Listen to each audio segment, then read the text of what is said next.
I interpreted this book, and the book is Out of the Woods, 365 Ways Not to Be a Dung Beetle by Troy Clarkson. And have you ever tried to get a dung beetle container? I think not. So I did find a slug. And I've put some brown branches, some even with moss in them. And that represents the woods. But if you're coming out of the woods, like the author did, at one time he hung his shirt up in the woods, and there was a little beetle I had reading the newspaper, but he fell apart. But if you're coming, the branches represent the woods.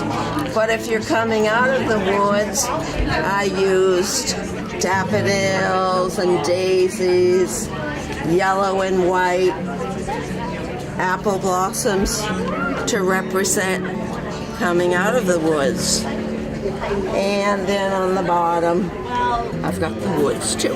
The other thing I want to tell people when they come is be sure to take a spider or an ant and put it on your window ledge to remind yourself not to be a dung beetle. It will remind you when it's on your window ledge that you don't want to be a dung beetle.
This is my collage design here, and what I've done is I've copied a book that's entitled French Women Don't Sleep Alone. And the reason I picked this book is because I've met the author. She's done a lot of very, very interesting books besides this one. And I thought it would be fun to kind of put this little collage together. So in the book here we have a dog.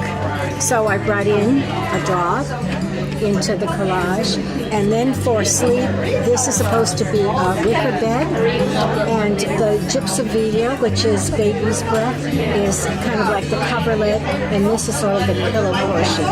And for the Paris inspiration, for French, I have this bottle that looks like it's part of an Eiffel Tower in design, and the flower I have into that design is a magnolia, which is very unusual for this area and this time of the year. So I hope you all enjoy the design. Thank you.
So myself and my girls, we depicted the Lorax by Dr. Seuss.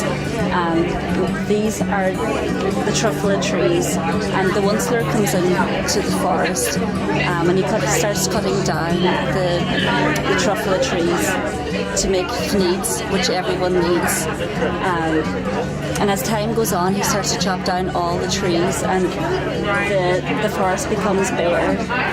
And all the animals that are supported by the truffula trees, they have nowhere to go. They have no food, no clean water, so they have to leave. So the message in this book really is, it's an environmental message, that if we take too much from the forest, then we'll clear all the animals and living things that live there.